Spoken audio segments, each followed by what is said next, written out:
नाजरीन, आप देख रहे हैं आली न्यूज़। मैं आपका मेज़बान चौधरी फजल रहमान।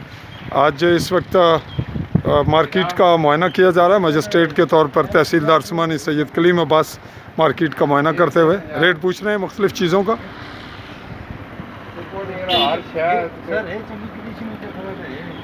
ये तो कहना ये बच्चा ही है, इन्हें भी कोई हालत खास कोई नहीं है। टमाटर भी तेरे फारग हैं। प्याज किस तरह लाया है? प्याज हाँ 320 किलो किस तरह है? किलो किस तरह लाया है? ठीक है। माल्टा सर 200 रुपये। करेला सर 100 रुपये में 1.5 किलो। ठीक है। खजूर 200 रुपये किलो। ये तो 100 में दर्जा नहीं है, इसमें तो रेट जारी किया 150 रुपया इस खजूर ना है। खजूर ना कौन आया 100 में 150 रुपया। पेटी कितने नहीं आई है?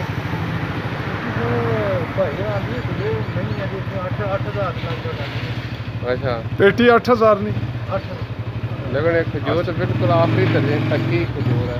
150 रुपये।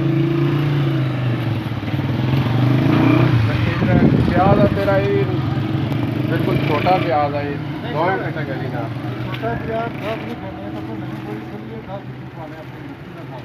हाँ ठीक है चलो।